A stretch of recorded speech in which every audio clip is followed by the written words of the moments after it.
Qala ilizwi lenkosi hey ukuthi ingezinye zezincwadi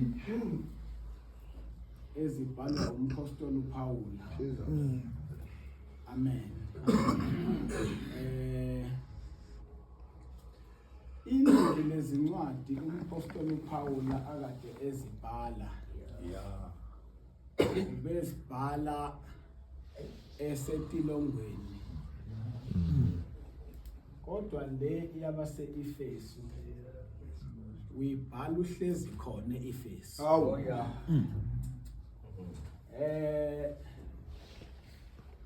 Uma uyibuka ke bakuzuma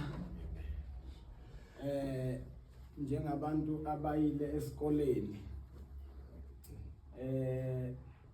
incwadi nje lebazalwane emfushane ngoba ina 6 chapters bese iba na 155 verses ibe na 3039 words ibe na 4800 letters.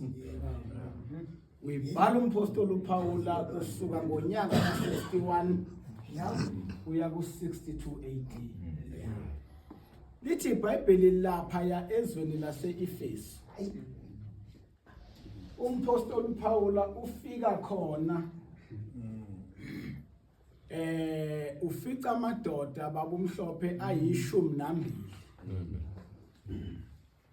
Ma efika umpostoli uPaul efica lamadoda ayi12. Lithi iBhayibheli lamadoda ayekholwa kodwa engakholwa uNkulunkulu ophilayo. Yeah. Uma umpostoli uPaul efika kuona umbuzo wokuqala awubuza kulamadoda selokhu nakholwa nawamukela yini umoya oyingcwele. Athi lamadoda asizwanga nokuzwa ukuthi kukhona into enjani. Amen. Usethi umpostoli uPaul phone ibhabhadiselwe kukuphi na? Amen. Yeah. Bathi thina sibhabhadiselwe kukho ubhabhadiswa kukaJohane. Lithi iBhayibheli umpostoli uPaul wathatha lamadoda wangena nawo esinagogeni. Wafundisa izinyanga ezintathu. Efundisa lamadoda ngoNkulunkulu. Lithi iBhayibheli ma ewafundisa kwakuthi lapha eEfesu kwakunesithombe esasikhonzwa khona esibizwa ngoDiana. Yeah. Lesi sithombe lithi iBhayibheli kwakunendoda ekwakuyiyona eyayinekhono lokwenza lezi zithombe. Igama lalendoda kuthiwa kwakunguDimitreyu. Uyena ke lo owenza labo Diana bakhonzwa kuleli lizwe. Ma umpostoli uPaul esashumayela ngoJesu ophilayo. Lithi iBhayibheli banengwa abantu base-Efesu kanye noDimitreyu. Ayibonge inkosi. uDimitreyu uconvince abantu base-Efesu ukuthi niyambona lo muntu ofikile. Uzosiphuca isinkwa sethu. Okusho ukuthi uDiana akasezokhonzwa. Abantu sebezolandela lo Jesu wakhe. Lithi iBhayibheli bamgxoshe esinagogeni ayefundisa kulo. Wehla wenyuka ezitaladini zase-Efesu mabuza. Wafumana isikole esibizwa ngeTirano. Yebo. Abazalwane. Hayi wangena kusona wabafundisa. Amen. Lithi iBhayibheli uthese qedwe ukubafundisa esikoleni. Wayesethi wemadoda ngimelwe ukudlula. Amen. Ngiyoshumayela naseMakedoniya. Kodwa kunento engicela ukuthi ngiyishiye kunina. ngaphambi kokuthi ngihambe mina Siboshwa hayibo enkosini nginingengela into eyodwa ukuthi nihambe ngobizo enibizwe ngalo. Amen. Uyibhala lencwadi umpostoli Paul uhlezi nabo. Uthi mina ngoba sengiyahamba. Kodwa ngicela ukunishiya nalo myalezo. Ukuthi nje hambani ngobizo enibizwe ngalo. Kodwa mina Siboshwa obakholwa. Hayi. Yabona la eThekwini kukhona iground nje elikhulu elaziwayo. Noma ungafika enhloboni yethimu umuntu ohleze Westville noma ngathanda kangakanani ukuphuma eMoses kodwa ngenxa yokuthi uboshiwe akakwazi ukuphuma. Uzwa nje ngendaba ukuthi kukhona into eyenzakalayo ngenxa yokuthi uboshiwe noma ethanda noma ehalela kangakanani kodwa ngenxa yokuthi uboshiwe noma singathanda kangakanani phetha ukuthi siyayibona into eyenzeka ngaphandle yinhle futhi nathi ngasifanele singakwazi ukuyenza kodwa ngenxa yokuthi la sikhona siboshwe ngegazi lika Jesu asikwazi ukuphuma senze noma yini. Hayi mina Siboshwa enkosini ngimncengela into eyodwa nje hambani ngobizo enabizwa ngalo ngoba ubizo futhi sine alifani. Ayibonge inkosi. Moses ebizwa kuthiwa kayokhipha abantwana bakwaIsrayeli.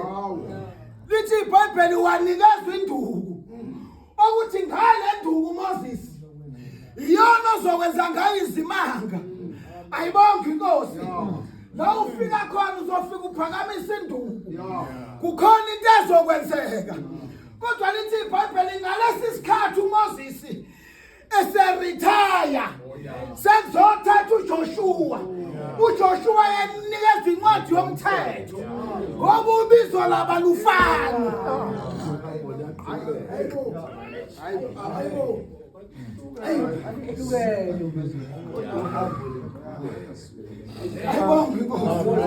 Kuthiwa wena Joshua nayo incwadi yomthetho ayingasuka emlonyeni wakho.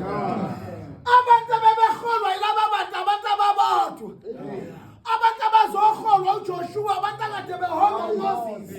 Kodwa indlela abahola ngayo ayifani. Wena Moses uzobahola ngenduku. Wena Joshua nayo incwadi yomthetho. Ngoba ubizo labalifana. Hayi ngiyabuza ukufana. Ngiyancenga hamba ngobizo enabizwa ngalo.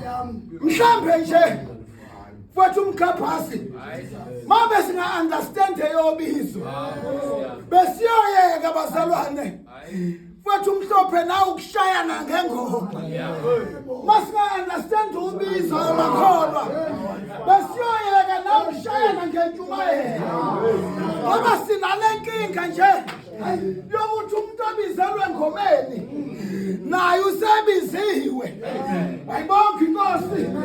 Uyafika ngelinye ilanga uphetha ngasekho eZTC mawuthi uyambheka ukuphi uzubizwa usephuma iqetebana lakhe. Makhosi kodwa hambani ngobizo enabizwa ngalo. Bonke abantu umkhaphasi kulesi sikhathi bathi babiziwe. Bonke abantu bizo luni lolu othi masele ukubizile ukukhiphe emadleni okudla. Hayibo, bizwa luni lolu? Oluthi mali kubiza likhiphe emandleni kodwa ngiyanincenga. Hambani ngobizo. Enabizwa ngawo. Ayibonge inkosi. Manje nje washumayela. Wathi uJobe wanikezwa nje inkonzo yomlindelo.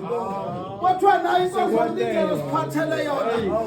Washumayela kwasho ukuthi ngalelo langa nje uNkulunkulu bemphathisile. Washawela izandla. Ngesonto elizayo usavula iqeqebana lakhe. Ngobuza ubizo yomlindelo nje eshawela izandla. Kodwa ngiyancenga makholwa. Hambani ngobizo enabizwa ngalo. Hambani ngobizo enabizwa ngalo. Iyahlupha lento. Bazalwana kwengimtshela. Kukhona umuntu wethu sine obizelwe kushumayela abantu abaphendule. Bese kubakhona umuntu nje obizelwe kuholela abantu.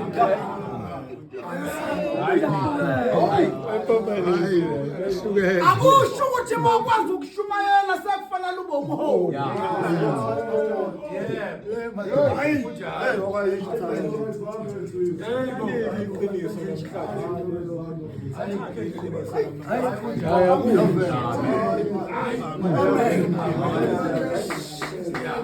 Kukhona umuntu angakwazi nje ukuthi mawungamnikeza ipulpit angathini kodwa mawuthi akahola ibandla.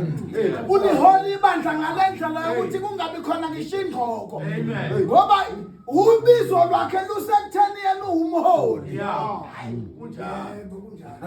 Sinalenkinga ke bazalwane emabandleni esikuwo. Wokuthi indoda lemeke yanesiphiwo seyifuna nayo ukuba ngaphezulu kwabaholi. Ngoba nje uNkulunkulu uyinikeze lesiphiwo sokushumayela. Kodwa hambani ngobizo enabizwa ngalo. Ayibonge inkosi. Bobizelwe engomeni. Akuhlale nje engomeni. Ayibonge inkosi. Bobizelwe kunabantu mfowethu uJobe ongathi bathiwa nje sisemkhulekweni. Kube ngathi kudilikizwe. Indlela athandaza ngayo. Into abizelwe kuyona. Umthandazo. Ayibonge inkosi. Kodwa ngiyancenga makhono. Ngiyancenga. Hambani ngobizo enabizwa ngalo. Ayibonge inkosi. Luhlukene ubizo. Bazalwane. Luhlukene ubizo. Ayibonge inkosi. Sengihlala phansi. Hayi kodwa kunalento kwethu phosa engeke ngizwe ishuwa abantu. Amen. Nampo sine ngoba sikhonza nabo nongcobo bayazi. Amen. Ngihlezi ngibatshela ukuthi ningangibizeli mina enkonzweni ekhubazekile. Amen. Kukhona umuntu kwethu phoswa ongafuna ukunikeza inkonzo ekhubazekile. Amen. Zintathu izinto ezakha inkonzo. Amen. Enkonzweni siyabadinga abahlabelela ihlatshelelwe. Enkonzweni siyabadinga abantu abazothandaza. Enkonzweni siyabadinga abantu abazoshumayela. Bese kubakhona umuntu nje ozothi mina hayi manifikile eXasiba noma ningangashumayela manifike nahlabelela nje. Ngamanye amazwi sekunesitho esingekho. Ngamanye amazwi le nkonzo seyikhubazekile ngoba kunesitho esengamakhono. Umuntu meke waphumuleze kuthiwa loyo muntu ukhubazekile ngoba kunomlenze ongekho. Hayi phansi kwakhona into angekho kulezi zinto zomthatha enkonzweni. Ayibonge